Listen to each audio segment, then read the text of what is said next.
कायर निकले। चलिए निकले।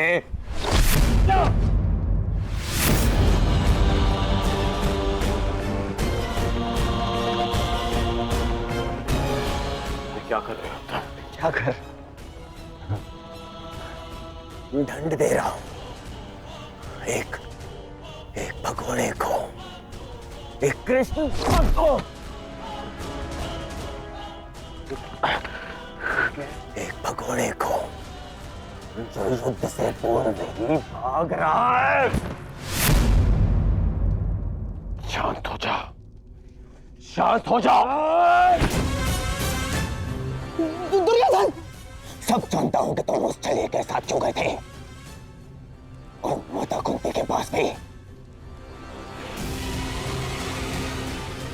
तुम्हें क्या लगा मुझे क्या नहीं होगा? हाँ? अब मुझे केवल इतना बता दो कि क्या तुम उस छलिए के पक्ष में चले गए हो? क्या नया षड्यंत्र ला रहा है वो छलिया मेरे विरुद्ध? बताओ मुझे कर्ण। क्या हो गया है तुम्हें? ऐसा कुछ नहीं है और न कभी हो सकता है। मैं अपने मित्र का साथ छोड़कर कभी नहीं जाऊंगा।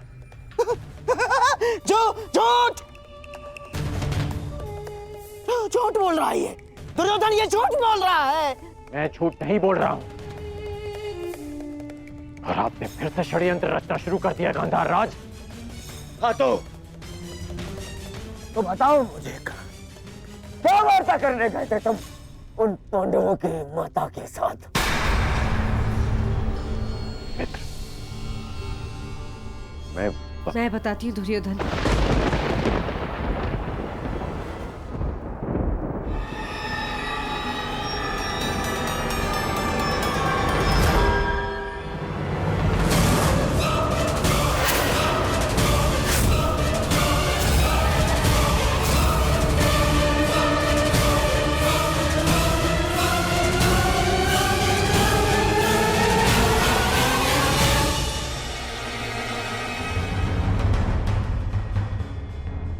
दुर्योधन,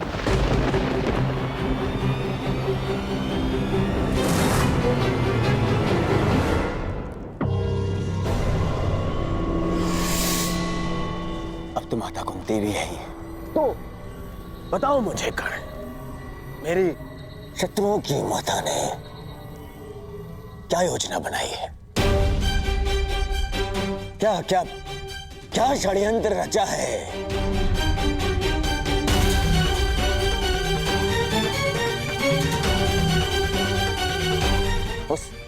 उस छलिए के साथ मिलकर बोलो, बताओ मुझे कर्ण, क्योंकि इतना तो निश्चित है कि मेरी शत्रुओं की माता ने जो भी योजना बनाई होगी वो मेरे लिए शुभ नहीं होगी। बताओ मित्र, बोलो।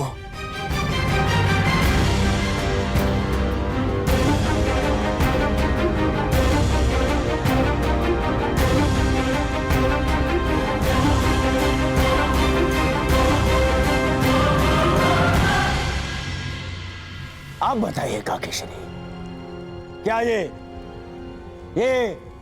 चल क्या रहा है? क्या छल करने का, किसी और का अधिकार को अपने नाम पे कर लेने का गुण आपने उन पांडवों से सीखा है, या फिर उन पांडवों को ये गुण आपसे विरासत में मिला है?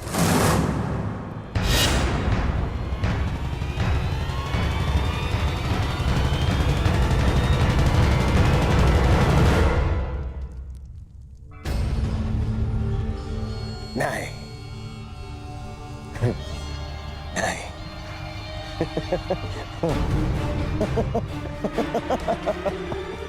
मैं भी कितना मूर्खतापूर्ण प्रश्न कर रहा हूं। उन पांडवों ने छल करना तो आप ही से सीखा होगा। आपने भी तो वही किया, छल किया आपने अपने पति के साथ, अपने कुल के साथ। जिन्हें संसार पांडु पुत्र मानता है, वो तो पांडु के पुत्र है ही नहीं।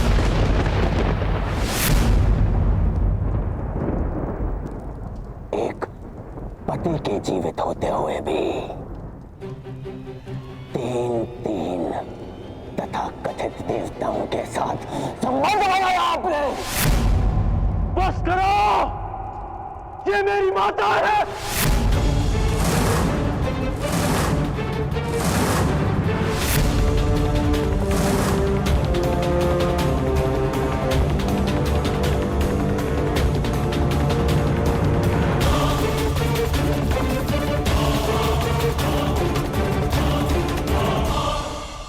पति के जीवित होते हुए भी तीन तथा कथित देवताओं के साथ संबंध बनाया आपने। बस करो, ये मेरी माता है।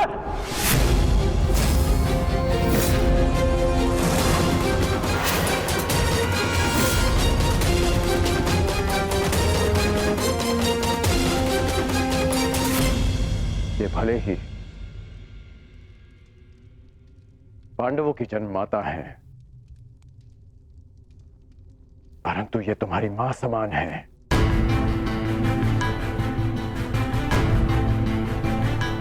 ये मेरी मां समान है।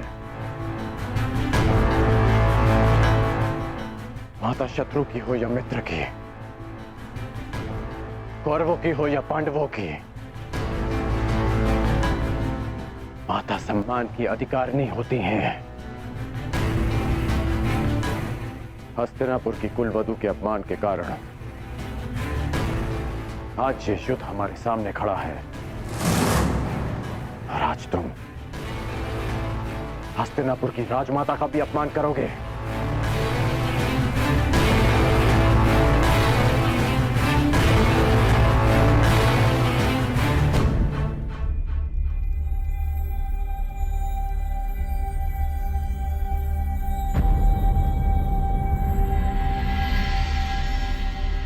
मैं बताता हूं कि हमारे मध्य क्या बात हुई थी। माता कुंती मेरे पास आई थी अर्जुन की सुरक्षा का वचन मांगने, और तुमने उसे स्वीकार कर लिया। ये स्वयं तुम उन्हीं से पूछ लो। बताइए राजमाता,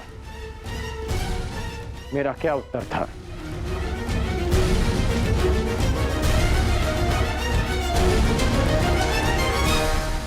करने का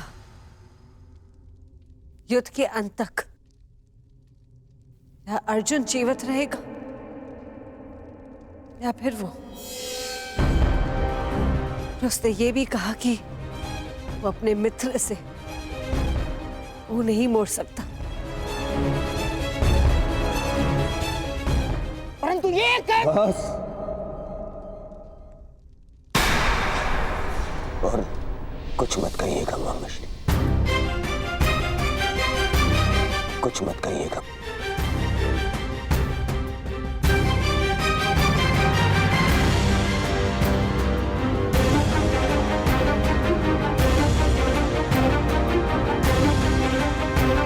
क्षमा, क्षमा कर दीजिए राजमाता। अपने अपशब्दों के लिए मैं क्षमा प्रार्थी हूं।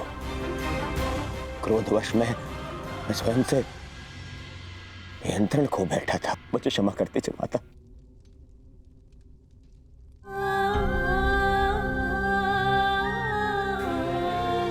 क्षमा कर दीजिए।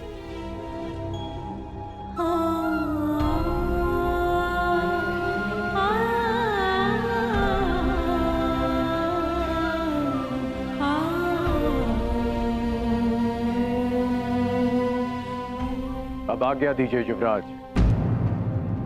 अब जब भी आपका आदेश आएगा तो आपका ये सेवक अपने प्राण थाली में सजाकर आपको अर्पित करने के लिए सामने आ जाएगा। बस एक निवेदन है कि फिर से मुझे निष्ठाहीन, कायर और द्रोही मत कहिएगा।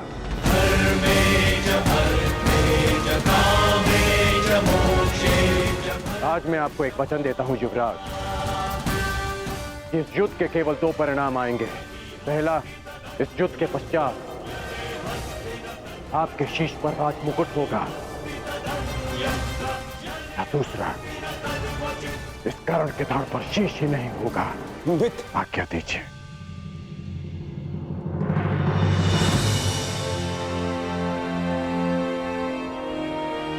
क्षमा कर दो मुझे, क्षमा कर दो।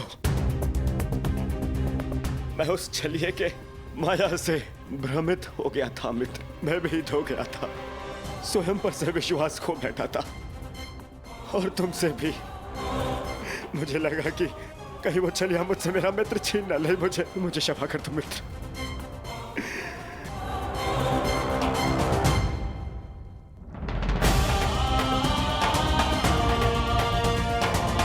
बस मित्र, बस।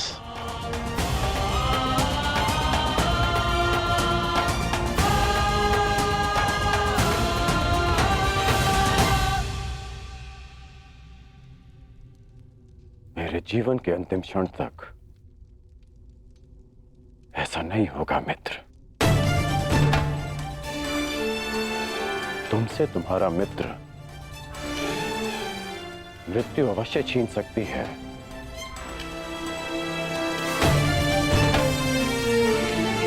परंतु तुम्हारी मेरी मित्रता कोई नहीं छीन पाएगा।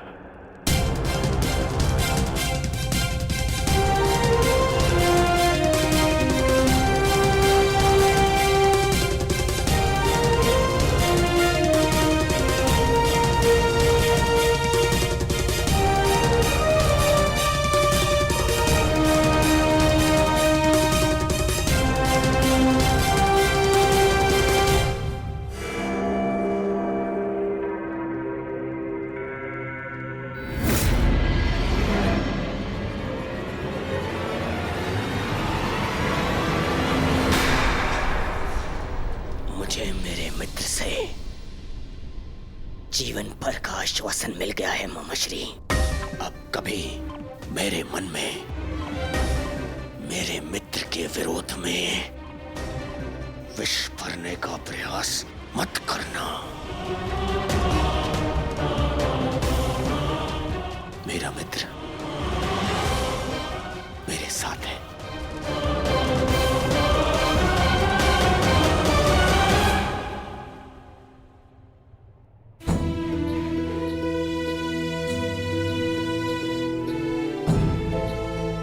माता शत्रु की हो या मित्र की, माता सम्मान की अधिकारिणी होती हैं। ये भले ही पांडवों की जन्म माता है, परंतु ये तुम्हारी मां समान है। ये मेरी मां समान है।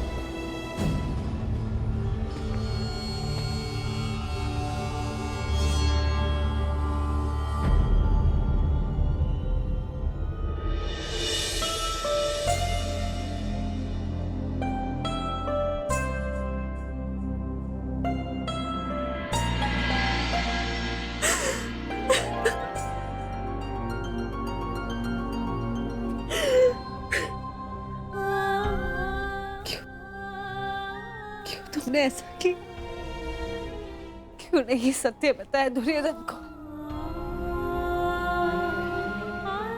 माता अपना कर्तव्य निभाने में असफल रहे,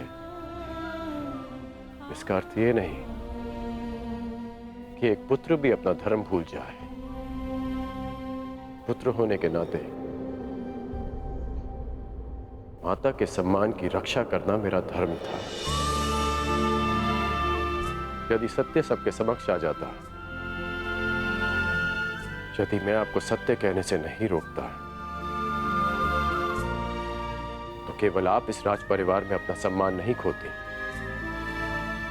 अभी तुम्हें भी स्वयं अपनी ही दृष्टि में गिर जाता है।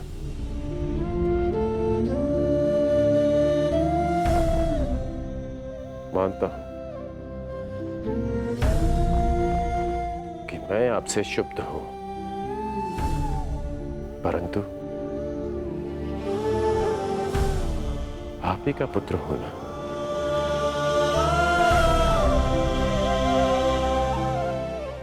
कर्मबद्ध हूं, पर धर्मबद्ध भी।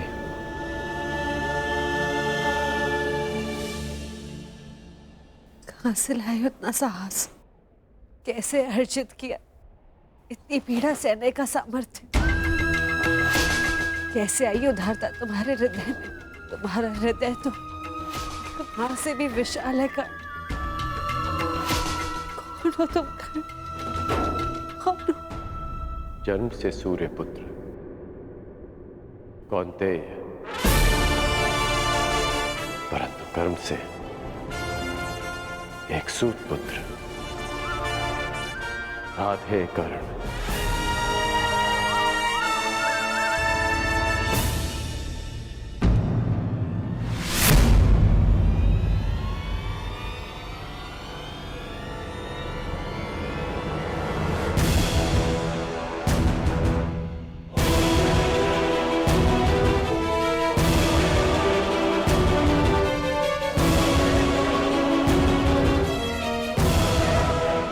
अंगराज, मैं कुंती से एकांत में बात करना चाहता हूं।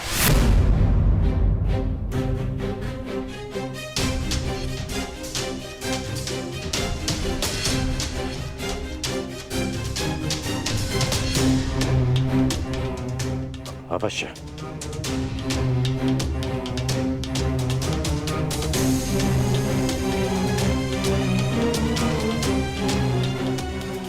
बड़ी बात।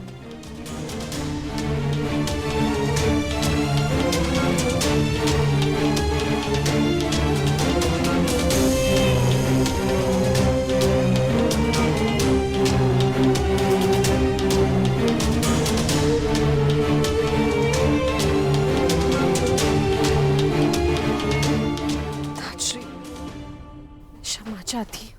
तुम क्यों क्षमा मांग रही हो पुत्री? क्षमा का पात्र तो मैं स्वयं हूं।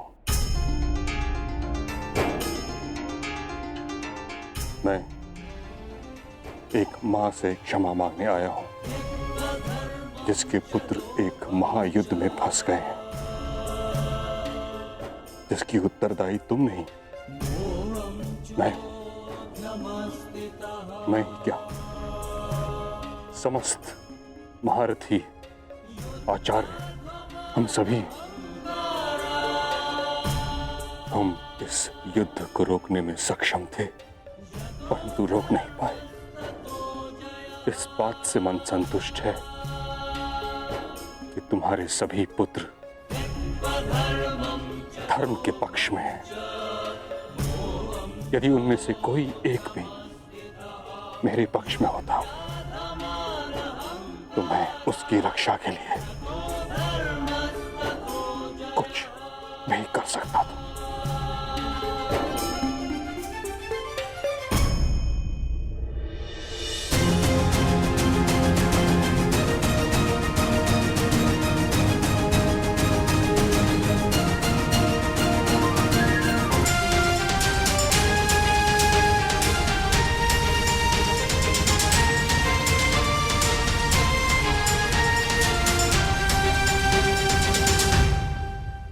मां प्रेम करती है और पिता न्याय करते हैं। आप तो पिता मां हिताश्रय, मेरे पुत्र अपना न्याय मांगने आ रहे हैं और मुझे विश्वास है जो न्याय संगत होगा पितामह वही करेंगे।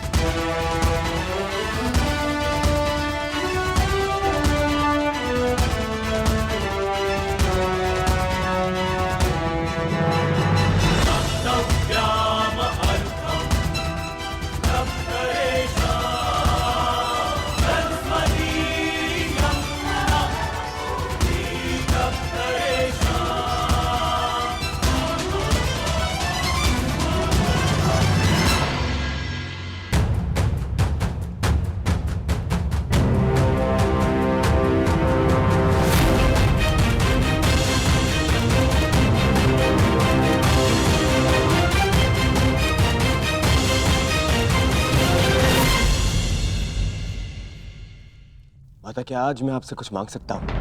हाँ पुत्र, अवश्य। जिस युद्ध में मैं आज जा रहा हूँ माता, वहां या तो मैं विजयी होके लौटूंगा और या फिर वीर गति को प्राप्त हो जाऊंगा। जीवित वापस आने की और वीर गति को पाने की संभावनाएं समान है माता। यदि जीवित वापस आया तो कोई बात नहीं, परंतु वीर गति पाई तो सदा एक घाव मन में रह जाएगा माता। घाव की मेरी माता ने कभी मुझे देखा ही नहीं और मृत्यु के पश्चात भी उन्हें मेरा मुख स्मरण ही नहीं होगा। माता, बस एक विनती है, युद्ध से पूर्व एक बार, बस एक बार मुझे अपनी दृष्टि से देख लीजिए माता। बस एक बार अपनी माता की ममता भरी दृष्टि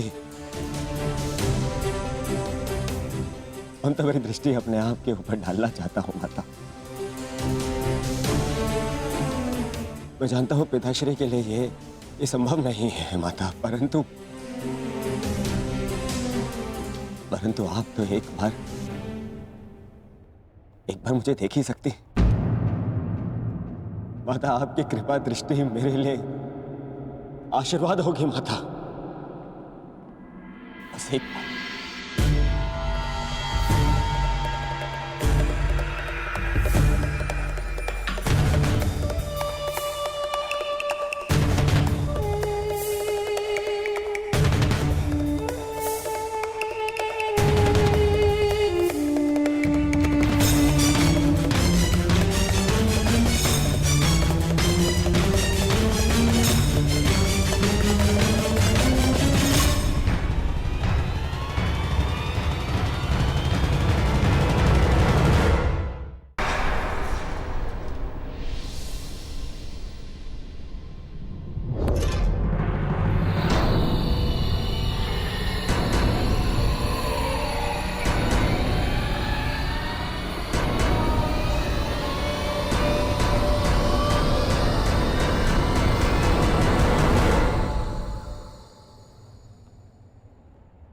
नहीं पुत्र नहीं, अभी सही समय नहीं आया है। परंतु ये माता वचन देती है कि जिस दिन तुम्हें मेरी दृष्टि की आवश्यकता पड़ेगी, उस दिन ये माता अपने पुत्र के लिए अपने पति को दिया प्रण भी भूल जाएगी।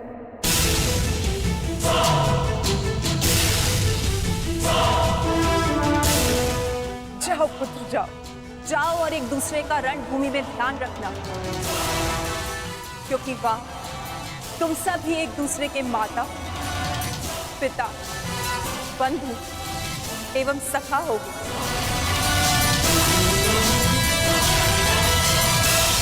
अब आज्ञा दीजिए और आशीर्वाद दीजिए। आज मुझे आपके आशीर्वाद की बहुत आवश्यकता है।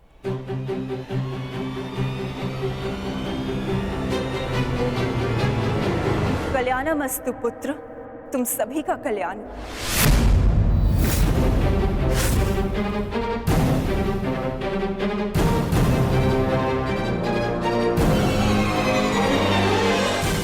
आपने विजयी भव का आशीर्वाद नहीं दिया माता।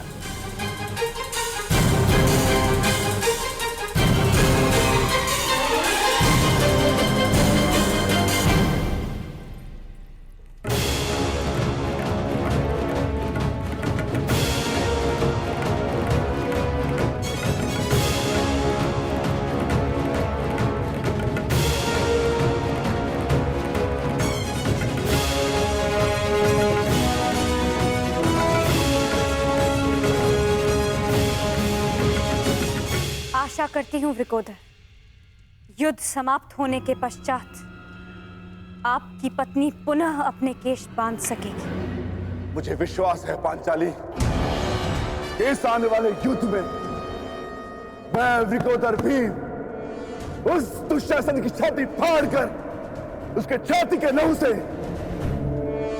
तुम्हारे केश सींच पाऊंगा।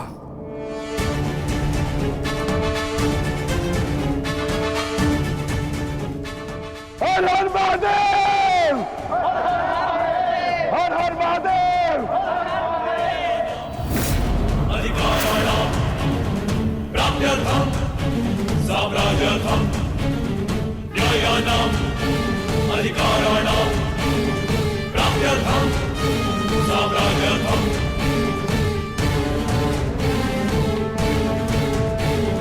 गुरुकलहो क्रूरो वेषः गन्धमिदं सत्यानुजयः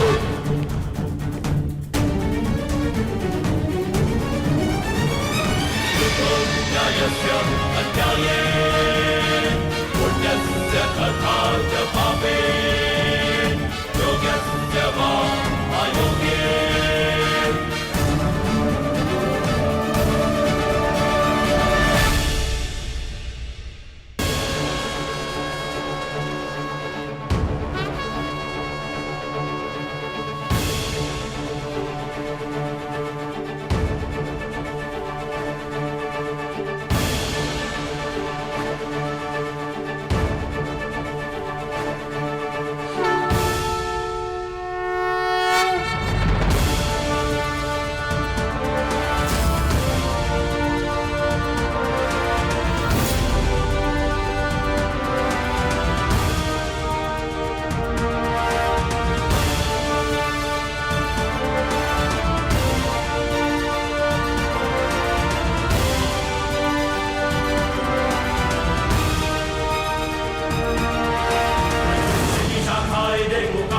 स्वयं को निकली पाप अभिमान की होली देश डरने को चली पहले पुत्र को आशीष मां की ममता ही छुटे महाविनाशी अग्नि का महाशाप सहे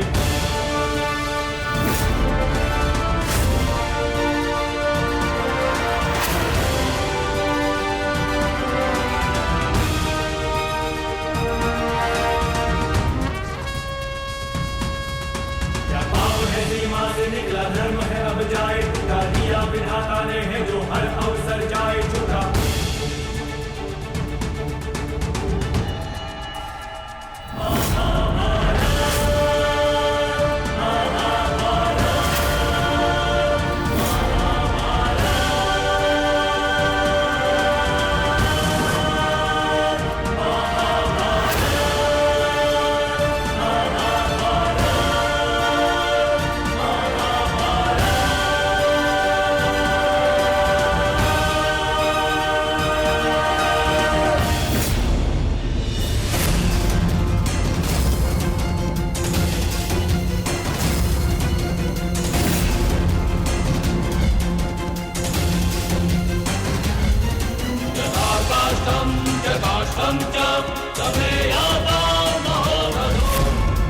लक्ष्य भेदवान होता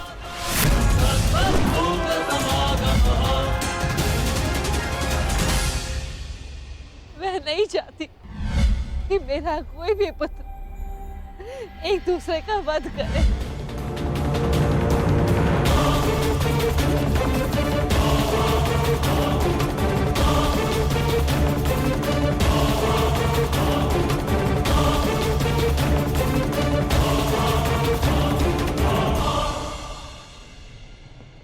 यही युद्ध की विभीषा है।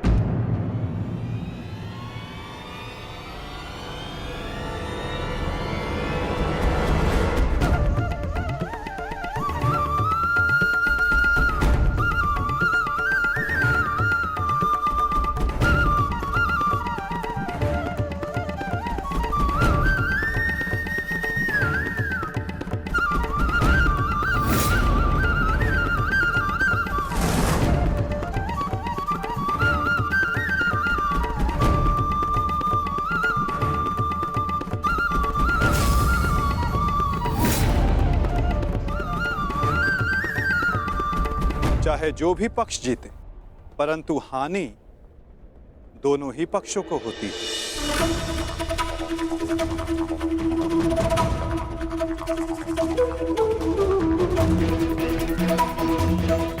युद्ध की हानि तो उन्हें होती ही है जो युद्ध में भाग लेते हैं, और उन्हें भी होती जो युद्ध में भाग नहीं लेते। और अब जो मैं बताने जा रहा हूं, यहां उपस्थित कुछ लोगों को यह ज्ञात है और जिन्हें ज्ञात नहीं है वो इस बात को जान लें।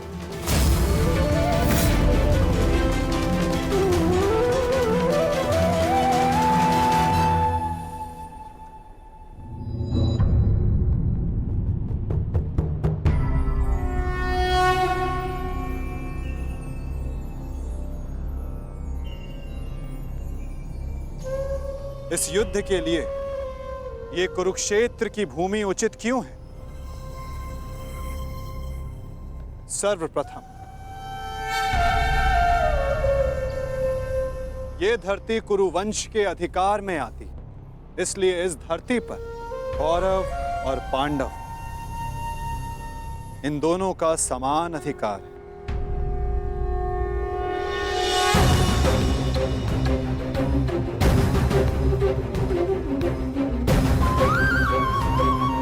ये भूमि, ये पवित्र स्थल देव नदी सरस्वती के दक्षिण और दृश्यवाही के उत्तर दिशा में आता है। ये भूमि, ये भगवान परशुराम के यज्ञ कुंडों से घिरा हुआ है और उन भगवान परशुराम के 3 शिष्य भी इस युद्ध में भाग ले रहे हैं। महर्षि कुरु ने बरसों तक इस भूमि को जोता और देवों से यह वरदान प्राप्त किया कि जो भी इस भूमि पर मृत्यु प्राप्त करेगा उसे मुक्ति मिलेगी, स्वर्ग मिलेगा।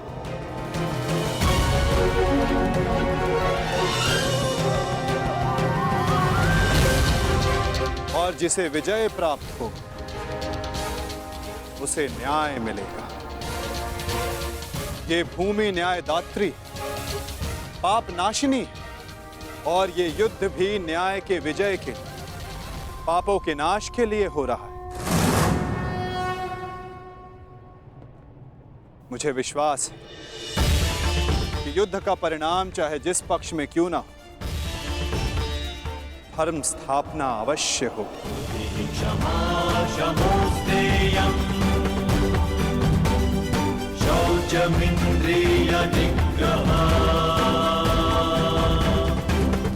आज से 1 सप्ताह के बाद युद्ध की तिथि निर्धारित हुई। दोनों ही पक्षों के पास युद्ध की तैयारियां करने के लिए 1 सप्ताह का समय है।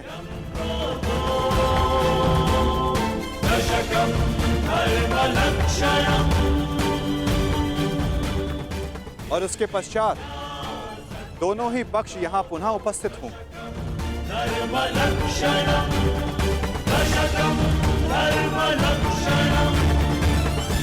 युद्ध के नियम निर्धारित करें, फिर आरंभ होगा महाभारत का।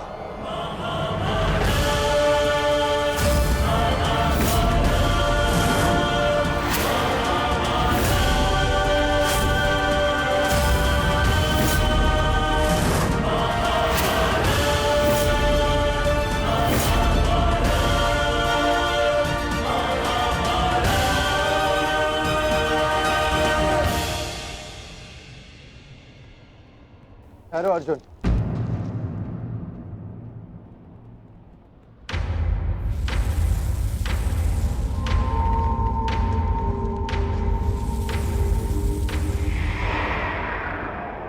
युद्ध से पहले भी आप हमारे श्रद्धेय थे, युद्ध में भी होंगे और युद्ध के पश्चात भी।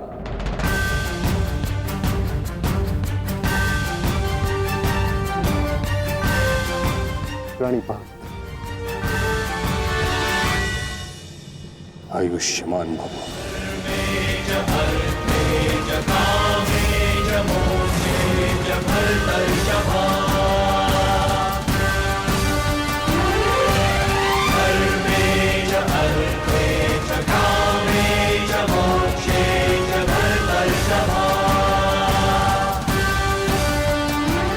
यशस्वी भव।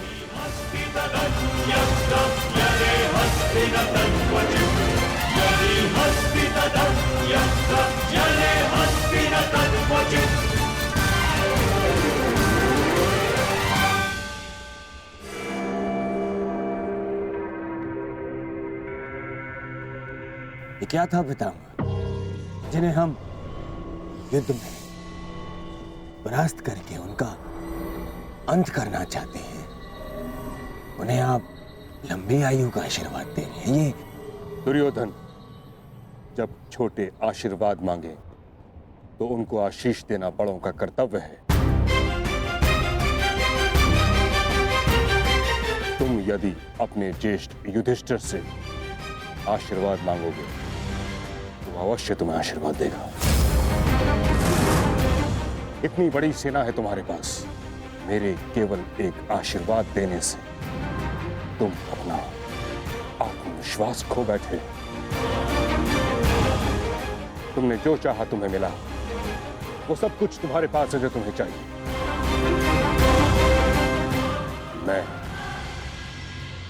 तुम्हारे पक्ष में इस युद्ध में खड़ा हूं, परंतु पांडवों को भी मेरे आशीर्वाद का अधिकार है।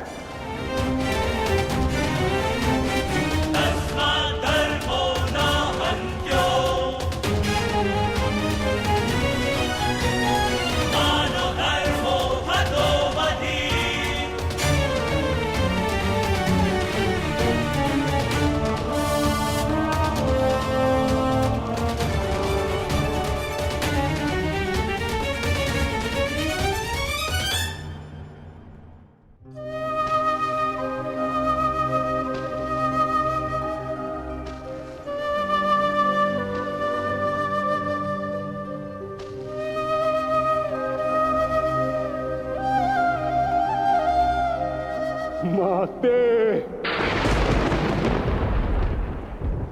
प्रकट होइए माते। आपका गंगा पुत्र भीष्म आपके समक्ष उपस्थित है।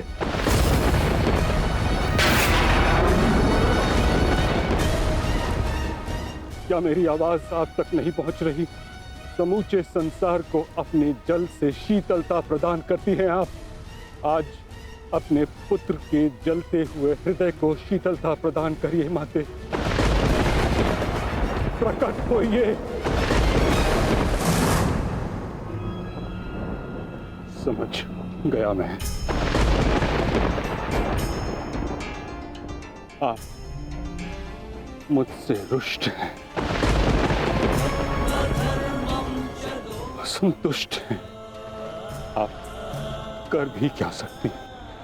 इस पथ का चयन अपने लिए मैंने स्वयं किया।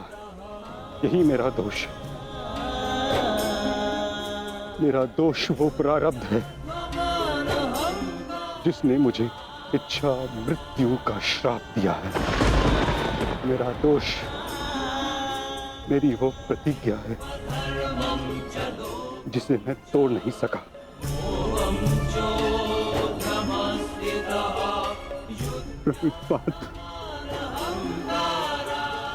आज आपका ये पुत्र आपके आशीर्वाद के बिना ही युद्ध में भाग लेने जा रहा है। अपनी भूल के लिए भाग्य को दोष देना उचित नहीं है गंगापत।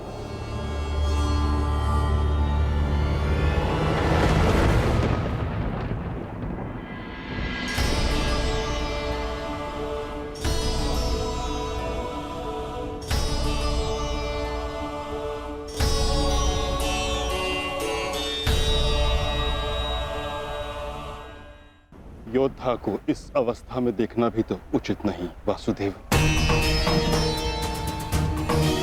मेरे समक्ष केवल एक योद्धा ही कहां खड़ा है? मैं तो उस पुत्र को, उस पितामह को देख रहा हूं जिसकी दृष्टि में अपराध बोध है और मन में पश्चाताप की अग्नि। सत्य कहा आपने। आप एक योद्धा को नहीं, एक अभागे को देख रहे हैं। मुझसे बड़ा अभागा इस संसार में कौन होगा? एक ऐसे युद्ध में भाग लेने जा रहा हूं जहां मेरे ही वंश के लोग एक दूसरे के रक्त के प्यासे हैं। भाइयों में प्रेम की जगह प्रतिशोध है, अहंकार है। बाण किसी ओर से भी चले, छाती मेरी ही छलनी होगी। रक्त किसी का भी बहे, हृदय मेरा रोएगा और मैं इस अनर्थ को रोकने के लिए कुछ भी नहीं कर सकता। जब आप रोक सकते थे तब आप मौन रहे गंगापुत्र।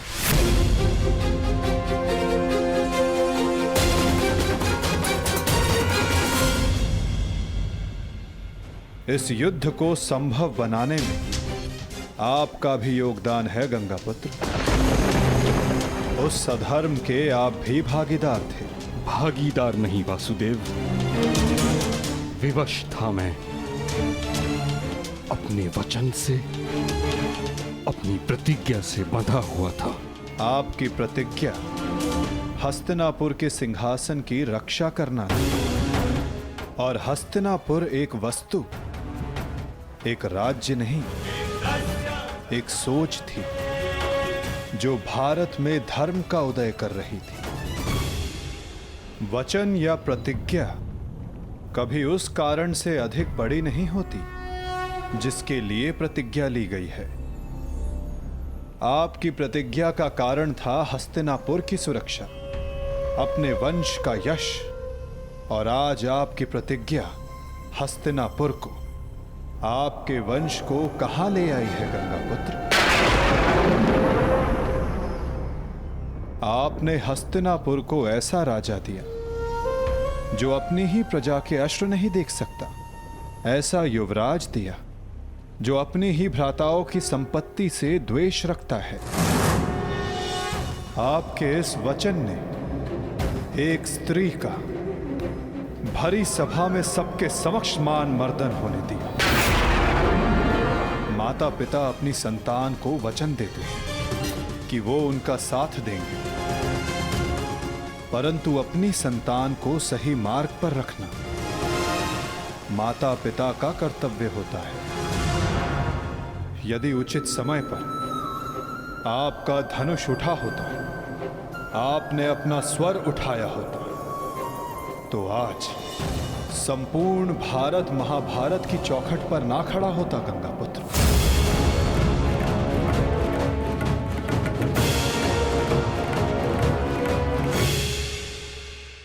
प्रतिज्ञा को पूर्ण करने के लिए कितना बड़ा मूल्य चुका रहा है ये संसार। समय आ गया है कि उस प्रतिज्ञा को तोड़ दिया जाए, क्योंकि उचित और अनुचित की परिभाषा प्रतिज्ञा से नहीं, अंतरात्मा की पुकार से बंधी होती है गंगापुत्र। ये चुनाव आपका था और इसका फल भी आप ही भोगेंगे। अपने चुनाव के लिए आप स्वयं उत्तरदायी हैं गंगापुत्र, ना कि आपकी प्रतिज्ञा और ना ही आपका प्रारब्ध। ठीक कहा आपने वासुदेव। मैं अपने चुनाव का उत्तरदायित्व अपने सर लेता हूं। मेरा चुनाव है कि मैं अपना वचन तोड़ नहीं सकता। निराशा हुई मुझे ये जानकर। कदाचित इसके लिए पांडव आपको क्षमा कर दे, कदाचित याज्ञसेनी आपको क्षमा कर दे, कदाचित मैं आपको दोषी ना मानूं, परंतु इतिहास आपको इसके लिए कभी क्षमा नहीं करेगा गंगापुत्र।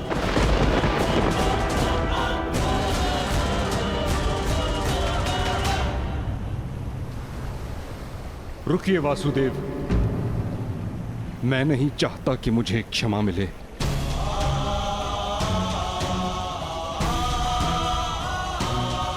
वचन पूर्ण करने का पुण्य मुझे मिले न मिले, परंतु मौन रहने का दंड मुझे अवश्य मिलना चाहिए। मैं अपने निर्णय से असंतुष्ट हूं, परंतु इस बात का मुझे संतोष है कि पांडवों के पास वो अस्त्र है जो मुझे मेरी प्रतिज्ञा और मेरे श्राप से मुक्ति दिला सकता है।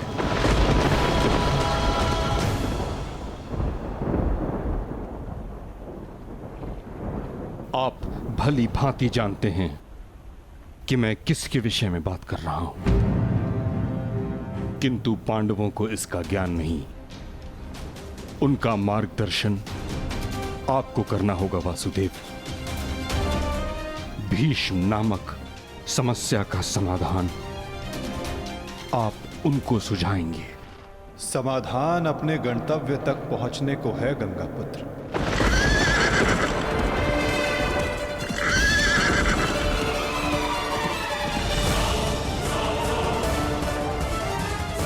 प्रणिपात।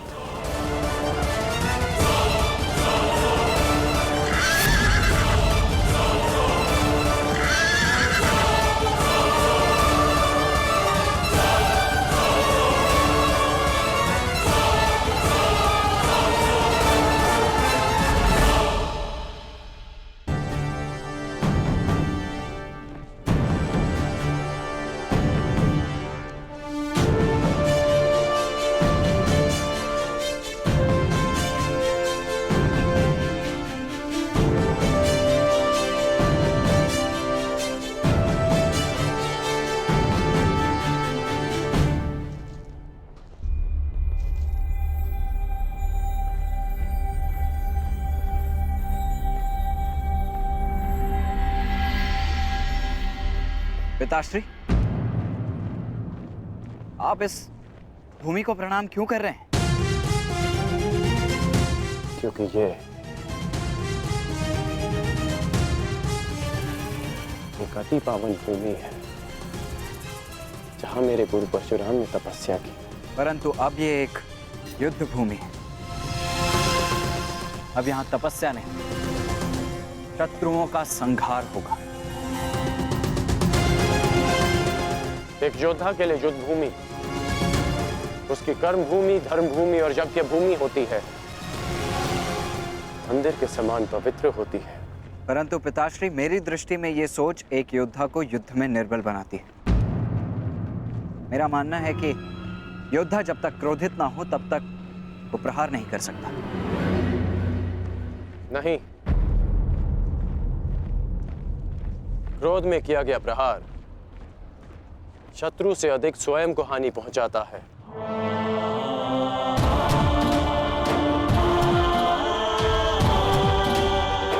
परंतु ये तुम्हारा नहीं, तुम्हारी आयु का दोष है। जब मैं भी तुम्हारी आयु का था तो ऐसा ही सोचता था। मेरे भीतर भी यही आक्रोश, यही क्रोध था। परंतु मेरे गुरु परशुराम ने मुझे सिखाया है कि कैसे अपने क्रोध को अपना शस्त्र बना, अपनी दुर्बलता नहीं, कि कैसे शांत मन से उस क्रोध को प्रहार में परिवर्तित करना चाहिए। पुत्र, जब भी शत्रु सामने हो तो दृष्टि में अवश्य क्रोध रखो, परंतु मन शांत रहना चाहिए। परंतु पिताश्री, आज जो मैंने देखा वो तो कुछ और ही था। जब आप पांडवों के समक्ष थे, आपके दृष्टि में क्रोध नहीं था। कोई योद्धा कैसे अपने शत्रुओं को कोमल भाव से देख सकता है?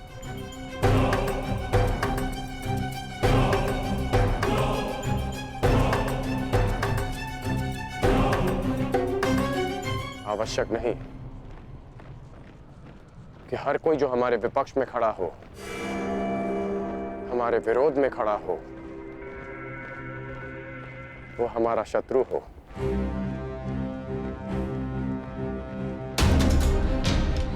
शत्रु हमारे भीतर होता है,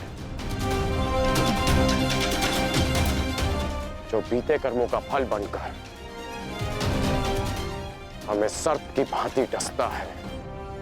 इसमें कोई संदेह नहीं कि भीम सबसे बली है, प्रबल योद्धा है। परंतु यह भी निश्चित है कि कुमार धृष्टद्युम्न रणनीति में सबसे कुशल और प्रहार में सबसे गतिमान है। परंतु एक सेना के 2 सेनापति कैसे हो सकते हैं धर्मराज? अब आप ही बताइए कि किसे सेनापति चुना जाए।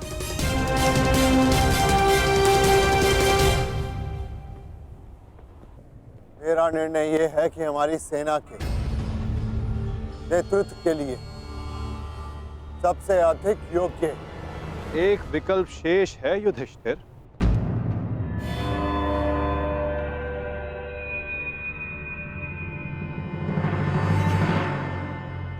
कौन वासुदेव? सेनापति पद के लिए भीम से अधिक कुशल और कौन हो सकता है?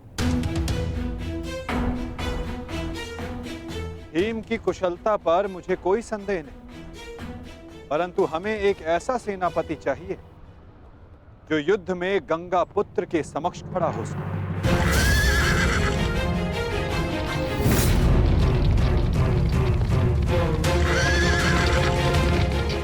वो जिनके कारण युद्ध में विजय हमारी हो, और वो केवल एक ही जो कौरवों के सेनापति गंगापुत्र भीष्म का सामना कर सकती है।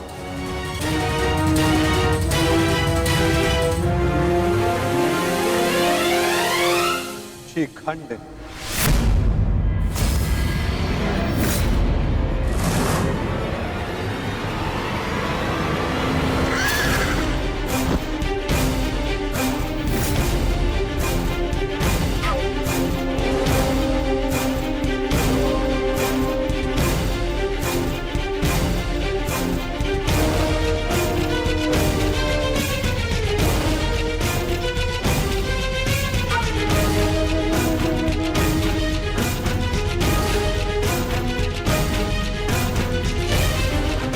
प्रणिपात,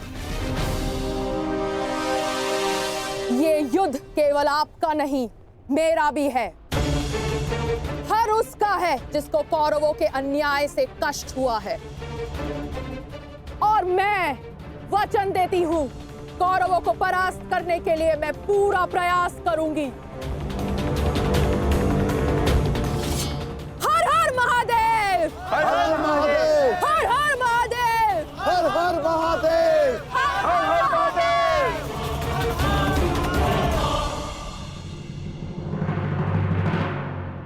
एक समस्या अब भी सामने है वासुदेव। हमारे पास 7 अक्षौणी सेना है और कौरव सेना 9 अक्षौणी। हमें कोई ना कोई समाधान अवश्य निकालना होगा वासुदेव। उन पांडवों के पास 7 अश्विनी सेना है और हमारे पास 9।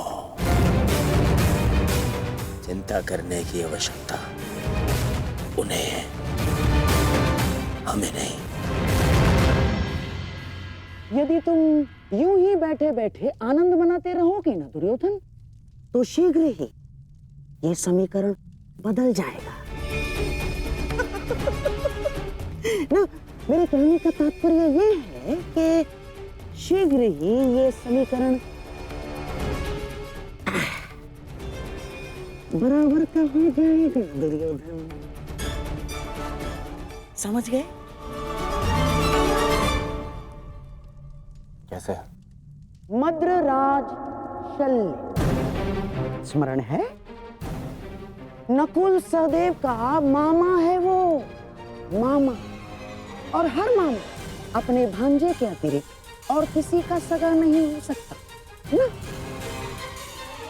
और ये बात तुमसे अधिक कौन जान सकता है? उसके पास 2-2 अक्षौणी सेना है, 2-2, और वो भी अति शक्तिशाली। वो यदि पांडवों के पक्ष में चला गया तो पांडवों की शक्ति हमसे अधिक हो जाएगी निश्चित। और हाँ, कलिंग का स्वयंवर तो स्मरण है ना तुम्हें दुर्योधन? शल्य को शत्रु का क्रोध अधिक शक्तिशाली बना देता है, देखा है तुमने? देखा है ना? और हाँ, मैंने तो ये भी सुना है कि शल्य सेना का हर एक सैनिक शल्य की इस विद्या में थोड़ा कम, थोड़ा अधिक कुशल है। ये तो चिंता का विषय है मामाश्री। नहीं होना चाहिए। शैल्य को अपने पक्ष में कैसे किया जाए? है, मेरे पास एक योजना है दुर्योधन। मद्रराज शल्य अपने वचन का पक्का है, परंतु चरित्र का थोड़ा सा कच्चा। ये स्वभाव से थोड़े रसिक भी है। तुम समझ रहे हो ना मैं क्या कह रहा हूँ?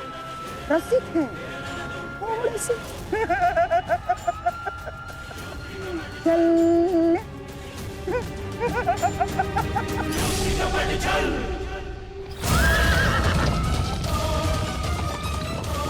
शीघ्रता करो सारथी, पांडु के शिविर तक पहुंचने में और कितना समय लगेगा? हम शीघ्र ही वहां होंगे महाराज।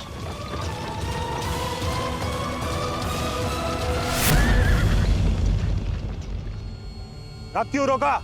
मार्ग में कोई है महाराज। किसका साहस जो मद्रराज का मार्ग रोक सके? मद्रराज की कोई सूचना अनुजो? अब तक मामाश्री का कोई समाचार नहीं आया है। समझ में नहीं आता किस कारणवश उन्हें इतना विलंब हो रहा है। प्रतीक्षा केवल दुर्बल करते हैं नकुल। योद्धा केवल प्रयास करता है। युद्ध आने को है। कहीं ऐसा ना हो कि तुम प्रतीक्षा करते रह जाओ और शत्रु अपने प्रयास में सफल हो जाए। अभी युद्ध के नियम निर्धारित नहीं हुए हैं। किसे क्या, कब, कहां, कौन सी अनहोनी हो जाए।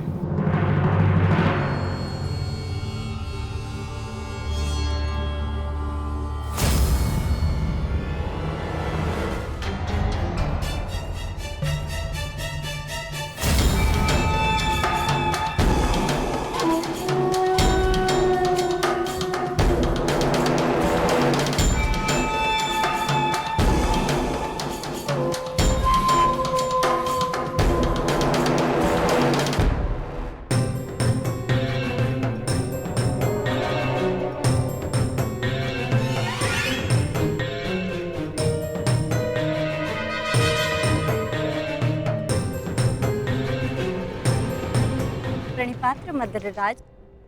कौन है आप? आपकी सेविकाएं। आपकी यात्रा बहुत लंबी है, आपकी सेवा के लिए आए हैं, आपको आपके गंतव्य स्थान तक पहुंचाने। किसने आपको भेजा है? वासुदेव। वासुदेव? वासुदेव को हमारा धन्यवाद कहिएगा, परंतु मुझे आज विलंब हो रहा है। प्रणाम। मद्रराज, क्या आप हम दोनों को दंडवीर बनाना चाहते हैं?